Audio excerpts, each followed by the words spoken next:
இப்போதான் உதயநிதி ஸ்டாலின் அவர்கள் பதவி ஏற்றிருக்காரு. இந்த மாதிரிலாம் ஒரு விஷயங்கள் நடக்கும்போது இதுவே பலதரப்பட்ட ஒரு விமர்சனங்கள் ஆயிருக்கு. மெரினா கடற்கரையில் விமான சாகசம் என்கிற ஒரு பெயரில் 92ஆம் ஆண்டு என்கிற அந்த ஆண்டு வருடக்கணக்கில் விமானப்படையினுடைய நாளாக இருக்கக்கூடிய நேற்றைய தினம் நான் சொல்கிறேன், துர்கா அம்மா இங்கேயோ சாமியை போய் பார்த்துருக்காங்க, இங்கேயே பூசாரியை பார்த்துட்டு பூசாரி சொல்லியிருப்பாங்க, ஒரு 10 மரணம் உங்கள் ஆட்சியில் நடந்தால் உங்கள் மகனுக்கு முதலமைச்சர் ஆயிடுவார்னு எங்கேயாவது சொல்லியிருப்பான்னு நினைக்கிறாங்க.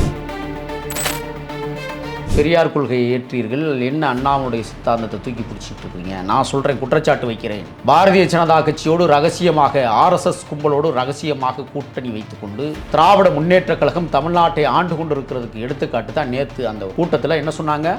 முருகா முருகா முருகா ஓ முருகா. வெக்கமல்ல உங்களுக்கெல்லாம்?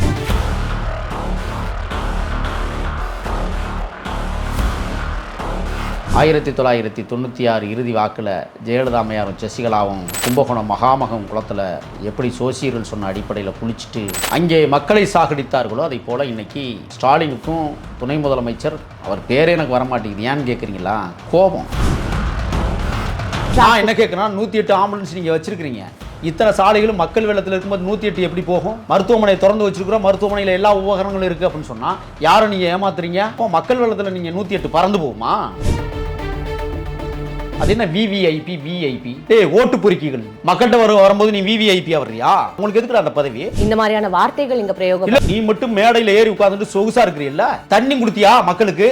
சிறுநீர் கழிப்பதற்கு கழிவறை கொடுத்தியா? ஆனா 10 லட்சம் கிரவுடுக்கு 1200 பேர் எப்படி அவங்களால மேனேஜ் பண்ண முடியும்? நல்ல கேள்வி. மாநகராட்சி பேரிகார்டு அமைக்கல, போலீஸ் அமைக்குமா? காவல்துறை அமைச்சு கொடுக்குமா உங்களுக்கு பேரிகார்டா? யார் அமைக்கிறது பேரிகார்டா? எங்கேயாவது பேரிகார்டு பார்த்துருக்கீங்களா? நேற்று இது திட்டமிட்ட படுகொலை.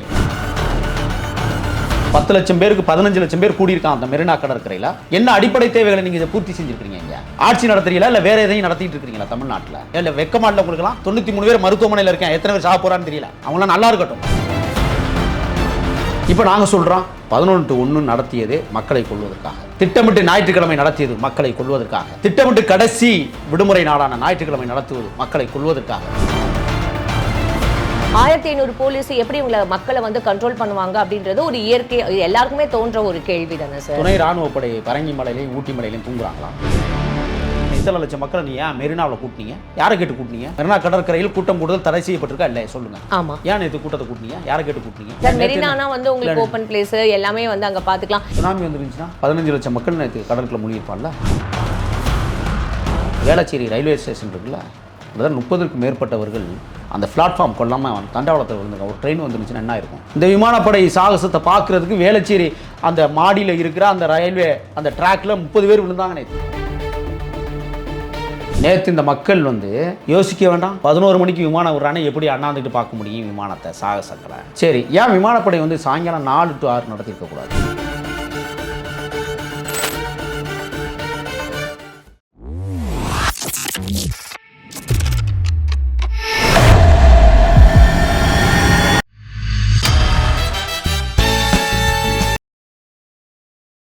பிபிடி சினிமா நேயர்கள் அனைவருக்கும் வணக்கம். நான் உங்கள் அமிர்தா. இன்னைக்கு நம்மளோட முகிலன் சார் தான் இருக்காரு.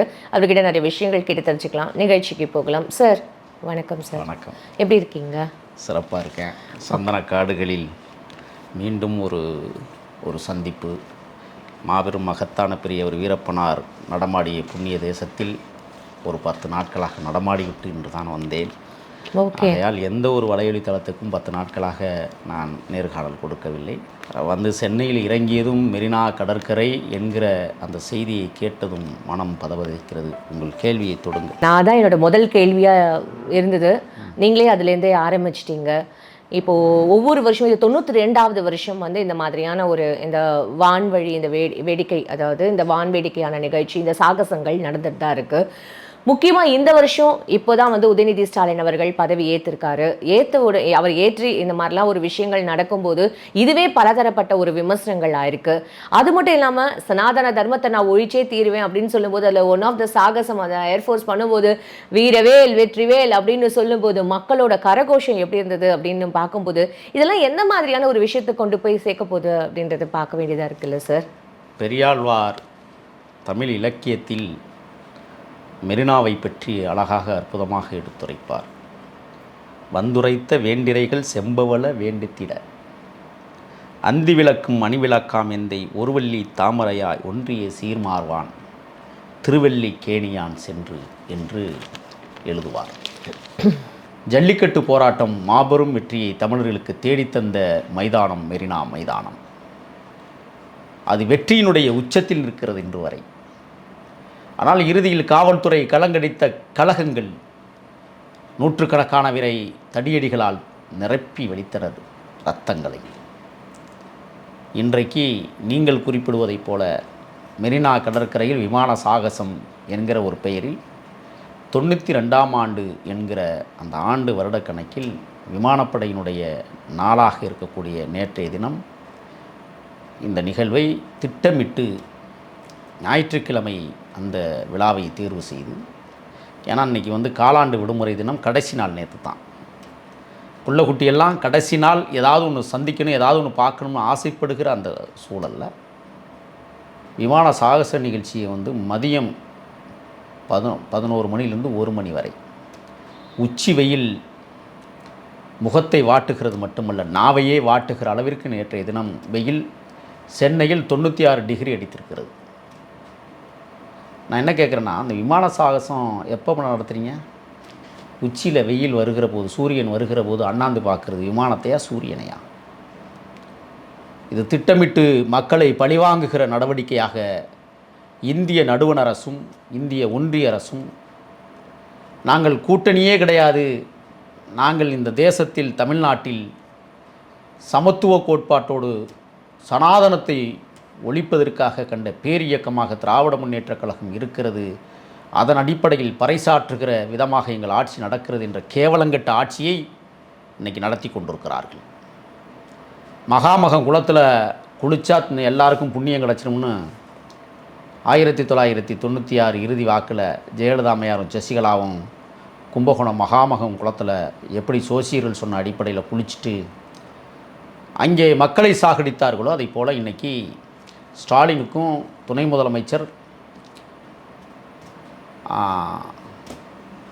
அவர் பேரே எனக்கு வரமாட்டேங்குது, ஏன்னு கேட்குறீங்களா?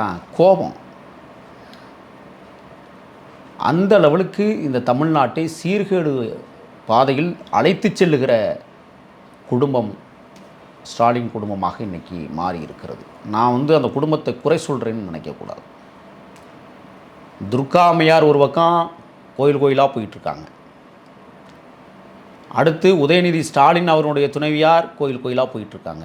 நீங்கள் என்ன அப்புறம் பெரியார் கொள்கையை ஏற்றீர்கள், என்ன அண்ணாவுடைய சித்தாந்தத்தை தூக்கி பிடிச்சிட்டு இருக்கீங்க? நான் சொல்கிறேன், குற்றச்சாட்டு வைக்கிறேன்.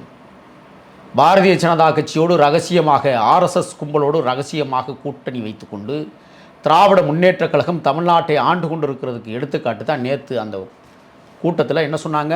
முருகா முருகா முருகா ஓ முருகா. வெக்கமல்ல உங்களுக்கெல்லாம்? சூடு சொரணை இருக்கா இல்லையா? ஆனால் நேற்றைய தினம் இந்த விமான சாகசங்கள் பார்த்திங்கன்னா அருவருக்கத்தக்க வகையில் ரொம்ப கேவலமாக 5 பேர் இன்றைக்கி மரணமற்றிருக்கிறாங்க தெரியுமா? பெருங்குளத்தூரை சார்ந்த சீனிவாசன், கொருக்குப்பேட்டை சேர்ந்த ஜான், தினேஷ்குமார்னு ஒரு தம்பி, திருவெற்றியூர் கார்த்திக். இன்றைக்கி காலையில் ஒரு பணம் கண்டுபிடிச்சிருக்காங்க, இன்றைக்கி அதிகாலை 6 மணிக்கு. 10 லட்சம் பேர் கூடுவாங்க அப்படின்னு இவங்க ஆல்ரெடி எஸ்டிமேட் பண்ணி தான் சொல்லியிருக்காங்க, ஒரு வாரத்துக்கு முன்னாடியே சொல்லியிருக்காங்க. அது மட்டும் இல்லாமல் நம்ம ராஜீவ்காந்தி மருத்துவமனை ரெடியாக இருக்குது, அங்கே ஆம்புலன்சஸ் ரெடியாக இருக்குது, செவிலியர்கள் கரெக்டாக தான் இருந்திருக்காங்க, நாங்கள் இந்த இவங்க என்ன கோரிக்கை வச்சாங்களோ அதுக்கு மேலேயே நாங்கள் செஞ்சுருக்கோம் அப்படின்னு சொல்லிட்டு மா சுப்பிரமணியம் அவர்கள் ஒரு விஷயத்த சொல்லியிருக்காரு. இது நடுவில் என்னன்னா, இவங்க கூட்டணி கட்சியில் இருக்கிற ஆதவ் அர்ஜுனா அவர்கள் ரொம்ப ஒரு ஒரு ஸ்ட்ராங்கான ஒரு விமர்சனத்தை வச்சிருக்காரு. நீங்க அரசு நடத்துறீங்களா இல்லை என்ன பண்றீங்க, உங்களுக்கு தெரியாதா இந்த மாதிரியான ஒரு விஷயங்கள் நடக்குது அப்படின்னுட்டு அவர் ஒரு பெரிய ஒரு மெசேஜையும் போட்டிருக்காரு. இப்போ கூட்டணி கட்சியில இருந்து தொடர்ந்து இந்த மாதிரியான ஒரு விமர்சனங்கள் இவர் வச்சுட்டே இருக்கிறது இன்னும் இது வேற மாதிரி தானே திரும்பி பார்க்குது. விடுதலை சிறுத்தைகள் ரொம்ப தெளிவாக ஆளுங்கட்சியோடு கூட்டணியில் இருந்தாலும் அக்கிரமங்கள் தலைவிரித்து ஆடுகிறதை நாங்கள் பார்த்து கொண்டிருக்க முடியாது. அண்ணன் எழுச்சி தமிழர் அவர்கள் தெளிவான ஒரு வரையறையை சொல்லியிருக்கிறார். நாங்கள் என்ன கைகட்டி பார்த்துக்கிட்டு வேடிக்கை பார்த்துக்கிட்டு நாங்கள் 4 சீட்டுக்கும் 2 எம்பிக்கும் உங்கள்கிட்ட கைகட்டி நிற்கணும் நீங்கள் நினைக்கிறீங்களான்னு கேட்குறார். அதனுடைய பிரதிபலிப்பு தான் இன்றைக்கி துணை பொதுச் செயலாளர் மரியாதைக்குரிய அண்ணன் ஆதவ அர்ஜுனா அவர்கள் மக்களுடைய நிலைமைகளை அறிந்து, ஏழைகளுடைய தன்மைகளை அறிந்து, இன்னும் சொல்லப்போனால் அன்றாடங்காட்சி மக்களுடைய வாழ்வியலை அறிந்து இன்றைக்கி ஒரு அறிக்கை இன்றைக்கி கூட்டணி கட்சிக்குள்ளே இருந்து ஒரு துணை பொதுச் செயலாளர் ஒரு இயக்கத்தினுடைய மாபெரும் தளபதியாக வளர்ந்து கொண்டிருப்பவர் அவர் இன்றைக்கி இந்த ஒரு அறிக்கையை கொடுக்கிறார் என்றால் உங்கள் ஆட்சி லட்சணம் எவ்வளவு கேவலமாக இருக்கிறது என்பதற்கு எடுத்துக்காட்டு தான். இப்போ நான் நீங்கள் கேட்குறீங்க மருத்துவமனை வளாகங்கள்லாம் எல்லாமே ரெடியாக இருந்தது, மாசு சொல்லிட்டாருன்னு சொல்கிறீங்க. நல்லா கேட்டுங்க, காமராசர் சாலை, வாலாசா சாலை, கண்ணகி சாலை, பாரதி சாலை, ஓமந்தூரார் சாலை அனைத்திலும் மக்கள் பெருவெள்ளம். நான் என்ன கேட்குறேன்னா 108 ஆம்புலன்ஸ் நீங்கள் வச்சுருக்கிறீங்க, இத்தனை சாலைகளும் மக்கள் வெள்ளத்தில் இருக்கும்போது 108 எப்படி போகும்? மருத்துவமனை திறந்து வச்சுருக்குறோம், மருத்துவமனையில் எல்லா உபகரணங்களும் இருக்குது அப்படின்னு சொன்னால் யாரை நீங்கள் ஏமாத்துறீங்க சொல்லுங்கள் பார்ப்போம். மக்கள் வெள்ளத்தில் நீங்கள் 108 பறந்து போகுமா? என்ன நான் என்ன கேட்குறேன், நான் இன்னொன்று சொல்லிடுறேன். அது என்ன விவிஐபி டேய் ஓட்டு பொறுக்கிகள் மக்கள்கிட்ட வரும்போது நீ விவிஐபியாக வர்றியா, விஐபியாக வர்றியா? உங்களுக்கு எதுக்குடா அந்த பதவி? இந்த மாதிரியான வார்த்தைகள் இங்கே பிரயோகம் இல்லை. என்னன்னு கேட்குறீங்க, நான் என்ன கேட்குறேன்னா நீ மட்டும் மேடையில் ஏறி உட்காந்துட்டு சொகுசாக இருக்கிறீல்ல, தண்ணி கொடுத்தியா மக்களுக்கு? சிறுநீர் கழிப்பதற்கு கழிவறை கொடுத்தியா? 10 லட்சம் பேர் கூடுவான்னு நீ தானே சொன்ன, உளவுத்துறை ரிப்போர்ட் சொல்லியிருக்குல்ல. மரியாதைக்குரிய காவல்துறை அதிகாரிகளை நான் பாராட்டுவேன் இந்த நேரத்தில். என்னடா பாராட்டுறேன்னு நீங்கள் நினைக்காதீங்க, காவல்துறை எனக்கு பிடிக்காதுன்னு உங்களுக்கும் தெரியும். ஆனால் நேற்று நடந்த சம்பவங்களில் காவல்துறை மிக துரிதமாக, சென்னை மாநகரத்துடைய காவல் ஆணையர் அருண் அவர்கள் துரிதமான நடவடிக்கைகளை மேற்கொண்டிருக்கிறார். கிட்டத்தட்ட எத்தனை பேர்? 1600 பேர் போலீஸார். ஆனால் 10 லட்சம் க்ரௌடுக்கு 1200 பேர் எப்படி அவங்களால மேனேஜ் பண்ண முடியும்? நல்ல கேள்வி. மாநகராட்சி பேரிகார்டு ஏன் அமைக்கல? போலீஸ் அமைக்குமா? காவல்துறை அமைச்சு கொடுக்கும் அவங்களுக்கு பேரிகார்டா? யார் அமைக்கிறது பேரிகார்டா? எங்கேயாவது பேரிகார்டு பார்த்துருக்கீங்களா நேற்று? இது திட்டமிட்ட படுகொலை. பாரதிய ஜனதாவோடு திராவிட முன்னேற்ற கழகம் கூட்டணி சேர்ந்து கொண்டு மக்களை கொல்வதற்கான சாத்தியக்கூறுகளை உருவாக்கி இருக்கிறது. சார் இது ரொம்ப தப்பான ஒரு விஷயம். அதெல்லாம் கிடையாது. என்ன தப்பு நினைக்கிறீங்க சார்? ஒரு நிமிஷம். மக்களை இப்பதான் அவர் துணை முதல்வர் பதவி ஏத்திருக்காரு. இந்த டைம்ல இவர் மக்களை போய் இப்படி கொலை பண்ணணும்னு அவர் நினைச்சிருந்தாரு அப்படின்னா, பழி வாங்கணும்னு நினைச்சிருந்தாருன்னா இது அவருக்கு எவ்வளவு பெரிய ஒரு டிராபேக்கா இருக்கும். டிசம்பர் மாசம் உள்ளாட்சி தேர்தல் வருது, இன்னும் 1.5 வருஷத்துல சட்டமன்ற தேர்தல் வருது. சட்டமன்ற தேர்தலுக்காக நீங்க இன்னும் நல்லா துரிதமா வேலை செய்யணும் அப்படின்னு சொல்லிட்டு உதயநிதி அவர்களே ஒரு ட்வீட் போட்டிருக்காரு. இந்த தருணத்துல அவர் இந்த மாதிரியான ஒரு விஷயங்கள் பண்ணுவார்னு நீங்க நம்புறீங்களா? 1.5 வருஷம் இருக்கே, உங்களுக்கு என்னப்பா அவசரம்? 1.5 வருஷம் இருக்குல்ல. நான் சொல்கிறேன், துர்கா அம்மா இங்கே சாமியை போய் பார்த்துருக்காங்க, இங்கே பூசாரியை பார்த்துட்டு பூசாரி சொல்லியிருப்பான் ஒரு 10 மரணம் உங்கள் ஆட்சியில் நடந்தால் உங்கள் மகனுக்கு முதலமைச்சர் ஆயிடுவார்னு எங்கேயாவது சொல்லியிருப்பான்னு நினைக்கிறேன். நான் சத்தியமாக சொல்லியிருப்பானுங்க. என்ன கணக்கில் நீங்கள் ஆட்சி நடத்துறீங்க நான் கேட்குறேன். இத்தனை லட்சம் 10 லட்சம் பேருக்கு 15 லட்சம் பேர் கூடியிருக்கான் அந்த மெரினா கடற்கரையில். என்ன அடிப்படை தேவைகளை நீங்கள் இதை பூர்த்தி செஞ்சுருக்கிறீங்க? இங்கே ஆட்சி நடத்துறீங்களா இல்லை வேறு எதையும் நடத்திட்டு இருக்கிறீங்களா? தமிழ்நாட்டில் யார் பாதிக்கப்படுவது? தமிழர்கள் இன்னைக்கு 5 பேர் செத்துருக்காங்களா, யார் பதில் சொல்கிறது? நீங்கள் கொடுப்பீங்களா உசுரா? நீங்கள் மட்டும் மேடையில் அப்படியே ஏசி பொருத்தப்பட்ட அப்படி சொகுசாக வாழ்ந்துட்டு உங்களை வழி அனுப்பி வைக்கிறதுக்கு ஒரு ஸ்பெஷல் பாதையை உருவாக்கி நீங்கள் வெளியில் போகிறீங்க. இல்லை வெக்கமா இல்லை உங்களுக்குலாம்? என்ன ஆட்சி நிர்வாகம் நீங்கள் நடத்துறீங்க? அப்போ நீங்கள் மட்டும் சொகுசாக இருக்கணும், மக்கள் வெயில நடந்து சாகணுமா? இது என்ன போக்கு? இபிஎஸ் அவர்கள் கேட்டிருக்காரு. இது கண்ணனத்துக்குரிய ஒரு விஷயம் அப்படின்னு சொல்லிருக்காரு. அப்ப நீங்க இப்ப மெசேஜ் போட்டுருக்கீங்களா, இது கூட ஓகேவா? நான் என்ன கேக்குறேன்னா, எதிர்க்கட்சி ஒரு மெசேஜ் போடும்போது உங்களுக்கு கண்ணூர்த்தல, கூட்டணிக்குள்ள இருந்துட்டு கேள்வி கேட்கிற கண்ணூர்த்துதான் சார். எதிர்க்கட்சியில் இருக்கிறவங்க கேள்விதான் சார் கேட்பாங்க. இதே ஸ்டாலின் அவர்கள் போராடுறது வலிமை இல்லையா சார்? இதே ஸ்டாலின் அவர்கள் என்ன சொல்லிருக்காரு, எதிர்க்கட்சியில் இருக்கிறவங்க அரசியல் தான் பண்ணுவாங்க, அவியலா பண்ணுவாங்கன்னு கேட்டாங்க. அப்ப அதே தானே உங்களுக்கு பொருந்தும். அப்ப இபிஎஸ் அவர்கள் கரெக்டா தானே கேட்டிருக்காரு. கூட்டணி கட்சியில் இருக்கிறவங்க நீங்க கேட்டாதான் சார் இது கேலி கூத்தா இருக்கும். எதிர்க்கட்சியில் இருக்கிறவங்க கேள்விதான் சார் கேட்பாங்க, அதுதான் உங்களோட வேலை. அது இல்ல கூட்டணிக்குள்ள இருந்துட்டு கேள்வி கேட்பது பெரிய வேலை. கூட்டணிகள் உடைந்து விடக்கூடாது, ரொம்ப கவனமாக போகணும். இது இந்திய லெவலில் இருக்கிற இந்தியா கூட்டணி. தமிழ்நாடு அளவில் ஒரு கட்சி அந்த கூட்டணியிலேருந்து வெளியேறிச்சுன்னு சொன்னால் அந்த கூட்டணியை சேதரும். இதை யோசிச்சு பாருங்க. நீங்கள் எதிர்க்கட்சியாக இருக்கிறவங்க எப்படி வேணாலும் பேசிட்டு போகலாம், கூட்டணியில் இருக்கிறவங்க எப்படி பேசுவாங்க? ஆனால் பேசுகிறாங்கல்ல. விசிகாவை தவிர வேறு யாராவது பேசுனாங்களா அதை பற்றி? மது ஒழிப்பு மாநாடு விசிகா தான் நடத்துச்சு, வேறு யாரும் நடத்தலையே. இப்போ தலைவர் எழுச்சி தமிழர் கேட்குறாங்கல்ல, பாமக நடத்தியது உண்டா, நடத்த சொல்லுங்க பார்க்கணும்னு சொல்கிறாருல்ல. மற்ற இயக்கங்கள் நடத்தியிருக்கா கேட்குறாருல, பதில் உண்டா? நான் என்ன கேட்குறேன்னா, 5 பேர் இப்போ செத்துட்டாங்களேங்க, யாருங்க பதில் சொல்றது? 5 தமிழர்கள் இறந்திருக்கிறார்கள், யார் பதில் சொல்லுவது? ஸ்டாலின் சொல்லுவாரா? மருத்துவமனை வளாகம் 93 பேர் மருத்துவமனையில் இருக்கேன், எத்தனை பேர் சாக போறான்னு தெரியல. அவங்களாம் நல்லா இருக்கட்டும். இது 100வது ஆண்டு விழாவா? விமானப்படைக்கு 100வது ஆண்டு விழாவா? சொல்லுங்க. இல்ல. 90வது ஆண்டு விழாவா? இல்ல.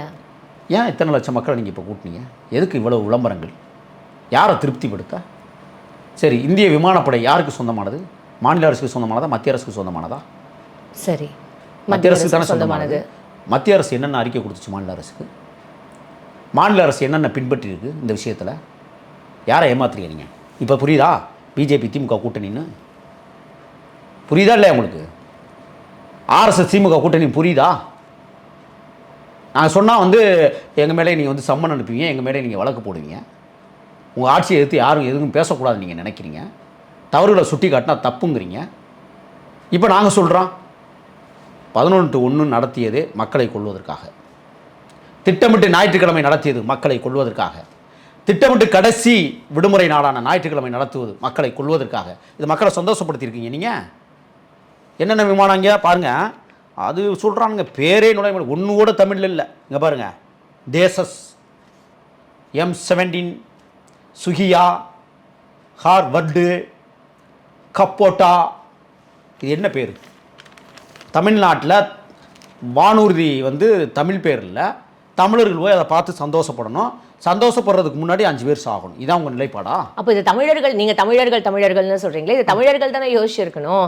இது மத்திய அரசுக்கான இந்த விமானப்படைன்னு சொன்னதுக்கு அப்புறம் மத்திய அரசு தமிழுக்கு மட்டும் ஆட்சி யாருக்கான ஆட்சின்னு நீங்க சொல்றீங்க? மக்களுக்கான ஆட்சி. எந்த மக்களுக்கான ஆட்சி? தமிழர்களுக்கான ஆட்சி நீங்க தானே பறைசாற்றுறீங்க. சரி, அப்ப வர்றவன்லாம் தமிழர்கள் தானே. பாதுகாப்பு கொடுப்பது யாரு? மத்த மாநிலங்கள். மக்களை பாதுகாப்பது யார்? மக்களை பாதுகாப்பது யார்? நிர்வாகங்கள் எங்கே போணுச்சு? சென்னை மாநகர குடிநீர் திட்டம் இருக்குல்ல, ஏன் குடிநீர் வைக்கல? சுகாதார மையம் இருக்குல்ல, ஏன் கழிவறை ஆரம்பிக்கல? சொல்லுங்க. பாதுகாப்புத்துறை இருக்குல்ல, ஏன் பேரிகார்டு அமைக்கல? ஏன் கம்பு கட்டல? 15 லட்சம் பேர் கூடுவான உலகத்திலேயே. இன்னும் சொல்ல போனால் இந்தியாவில் மெரினாவில் முதலாக 15 லட்சம் பேர் கூடுறது இப்போ தான். 10 லட்சத்திற்கு மேற்பட்டவர்கள் ஜல்லிக்கட்டு போராட்டம். இது மகிழ்ச்சி. மகிழ்ச்சியில் இப்போ 5 பேர் செத்து போயிட்டாங்களா? என்ன பதில் இருக்குது? அப்போ நீங்கள் யாருக்கான அரசை நடத்தி கொண்டு இருக்கிறீங்க? இந்த 5 பேருக்கு நீ இப்போ பதில் சொல்லணும். ஆதவர்ஸ் நான் கேட்கத்தான் செய்வார். எங்கள் அண்ணன் திருமாவளவன் இன்றைக்கி அறிக்கை கொடுத்துருவார், கொடுக்க தான் போகிறாங்க. சொல்லுங்கள் இப்போ இதுக்கு என்ன பதில்? செத்தா சாராயம் குடிச்சிட்டு சாகட்டும், இல்லைன்னா இப்படி ஒரு கூட்டத்தை கூட்டி அங்கே சாகட்டும். இது என்ன நிலைப்பாடு? என்ன நினச்சிக்கிட்டு இருக்கீங்க நீங்கள்? தமிழ்நாட்டில் பள்ளிக்கூடத்தில் வந்து மாணவி செத்தா தற்கொலைன்னு சொல்லுவீங்க, வேங்கவேலில் மலத்தை குடித்தா கண்டுக்க மாட்டீங்க, சாதி பிரச்சனை ஊருக்கு ஊருக்கு இருக்குன்னு சொன்னால் உடனே வந்து ஆசை விட்டு பேச விடுவீங்க. என்ன உங்கள் அரசின் நிலைப்பாடு என்ன? என்ன திட்டம்? உங்களுடைய திட்டம் என்ன? 3.5 ஆண்டுகளும் நீங்கள் எதை சாதித்தீர்கள்? 1000 ரூபா பணம் கொடுத்ததா? இலவச பேருந்து விட்டதா? இதான் திட்டமா? வரவேற்புக்குரிய திட்டம் தான், இல்லைன்னு சொல்லலை. அதை மட்டும் கொடுத்துட்டா மக்கள் வந்து வாழ்வாதாரம் பெருகிருமா? சொல்லுங்கள், இதுக்கு என்ன பதில் உங்கள்கிட்ட இருக்குது? அப்போ நிர்வாக சீர்கேடுகள் தமிழ்நாட்டில் நடக்கிறதா இல்லையா? நீங்கள் கேட்டீங்களா முதல்ல, 1500 போலீஸ் போதுமா? 10,000 தானே உங்களுக்கு தோணுது? ஆமா சார், 10 லட்சம் பேர் அவங்க எக்ஸ்பெக்ட் பண்ணிட்டு இருக்காங்க. 10 லட்சம் பேர் எக்ஸ்பெக்ட் பண்ண அந்த தருணத்துல 1500 போலீஸ் எப்படி இவங்களை மக்களை வந்து கண்ட்ரோல் பண்ணுவாங்க அப்படின்றது ஒரு இயற்கை, எல்லாருக்குமே தோன்ற ஒரு கேள்வி தானே சார். துணை ராணுவப்படை பரங்கி மலையிலையும் ஊட்டி மலையிலையும் தூங்குறாங்களா? சொல்லுங்க. விமானப்படை உங்க விமானம் தானே, நீங்க தானே நிகழ்ச்சி நடத்துறீங்க.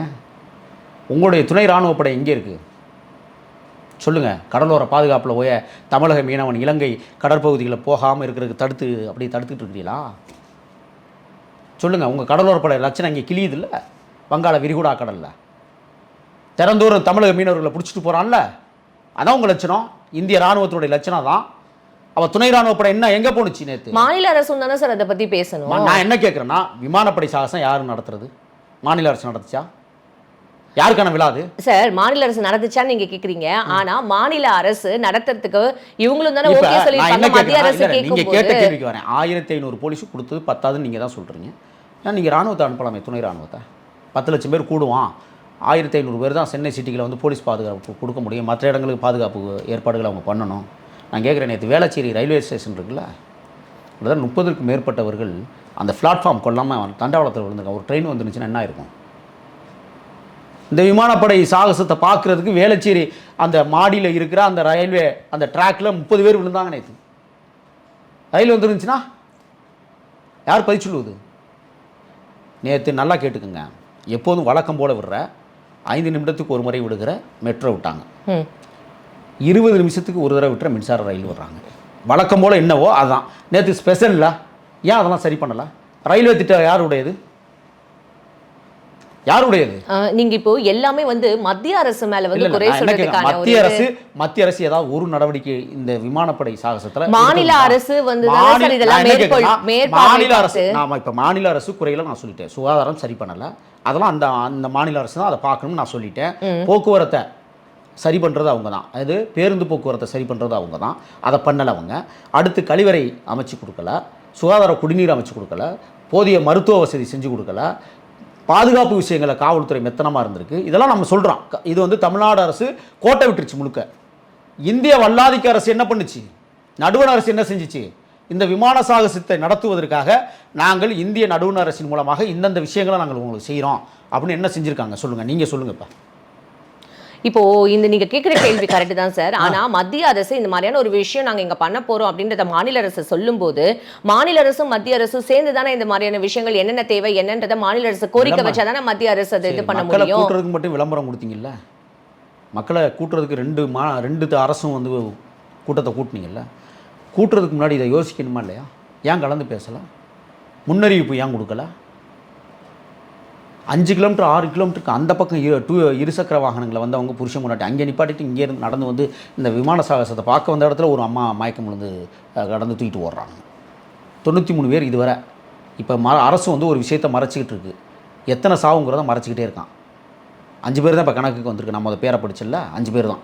இன்னும் எத்தனை பேர் சேர்த்தானே யாருக்கு தெரியும்? உங்களுக்கு தெரியுமா? எனக்கு தெரியுமா? கேட்டால் என்ன சொல்கிறாரு மாசு? நேற்று ஒரு அறிக்கை கொடுக்குறாரு. உடல்நிலை சரியில்லாதவர்கள் வெயிலில் மயக்கமடைந்து இறந்து போனார்கள். இது ஒரு பொறுப்பா? இது ஒரு அறிக்கையா?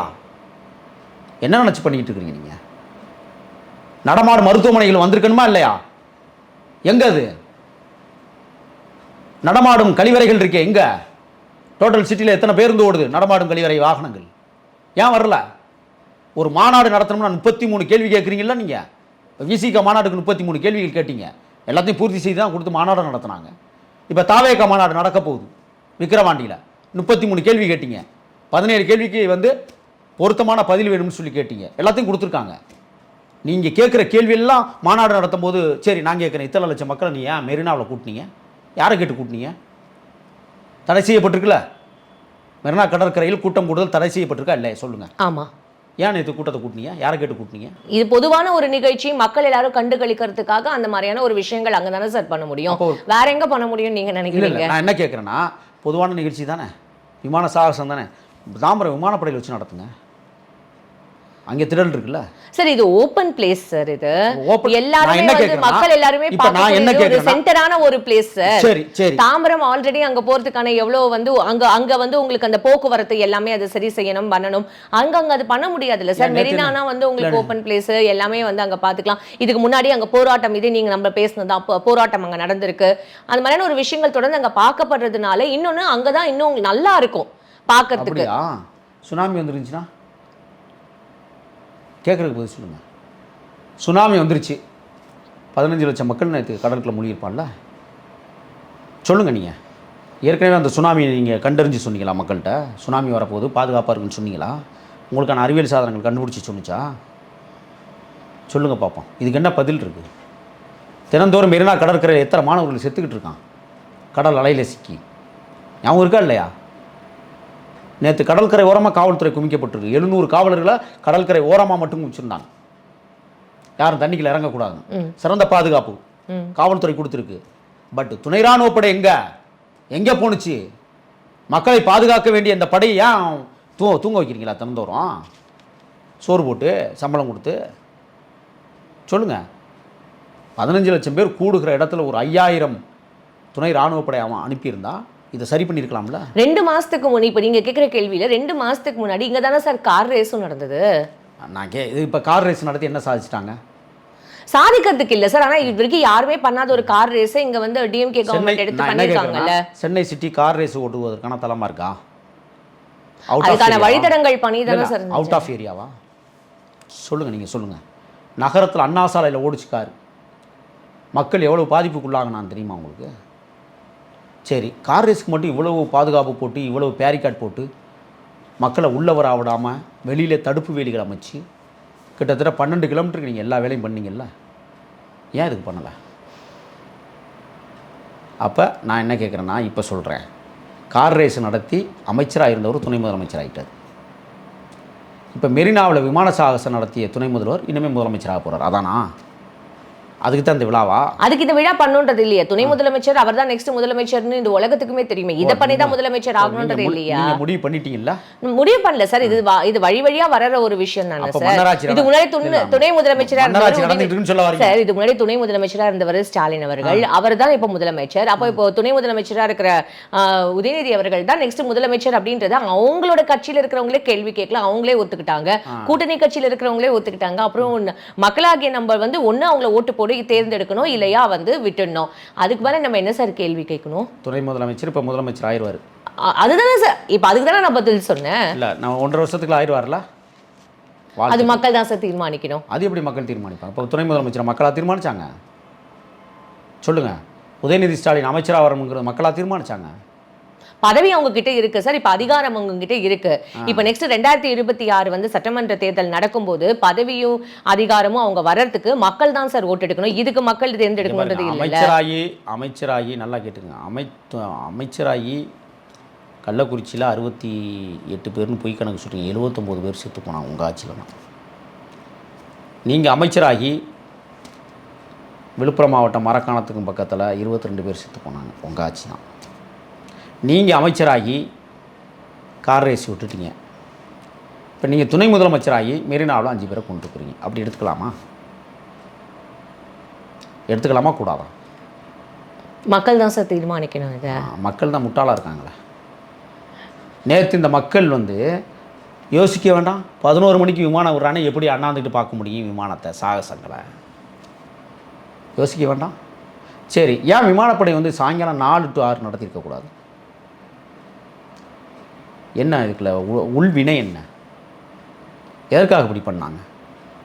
மதிய வெயிலில் கொண்டாந்து நிலைநிறுத்தி மக்களை கொண்டாந்து கொடுமையாக்கி நீங்கள் குளிரூட்டப்பட்ட அந்த மேடையில் உட்காந்துருந்தீங்க. மக்கள் கடும் வெயிலில் கிடந்தாங்களே. நீங்கள் மினரல் வாட்டர் நல்லா கூலிங்காக குடிச்சிட்டு இருந்தீங்களே. மக்கள் தண்ணியே இல்லாமல் கடல் தண்ணியாவது அள்ளி குடிச்சிக்கா நம்ம உசுரை காப்பாற்றிக்கலாம்னு நினச்ச வரலாறு நேற்று தான் நடந்திருக்கு. குழந்தைங்க கதறுதுங்க மணலில். தாய்மார்கள் பால் கொடுக்க முடியாமல் அவஸ்தைப்பட்ட வரலாறு. நான் என்ன கேட்குறேன்னா, பாலூட்டும் முறைகள் எல்லா பேருந்து நிலையத்திலையும் வச்சுருக்கீங்களா? மெரினா கடற்கரையில் எங்கேயாவது பாலூட்டும் முறை இருக்கா? எங்கேயாவது வச்சுருக்கிறீங்களா? நேற்று என்ன தெரியுமா நடந்துச்சு? இந்த ஊனமுற்றவர்களுக்கான பாதை இருக்கும்ல, ஆமாம், தண்ணிக்கு போகிறதுக்கு, அந்த பாதையை நேற்று VVIPLக்கு மாற்றிட்டான். இப்போ ஊனமுற்றவர்கள் எப்படி மணற்கரை நடந்து போயிருப்பான் இந்த நிகழ்ச்சியை பார்க்க?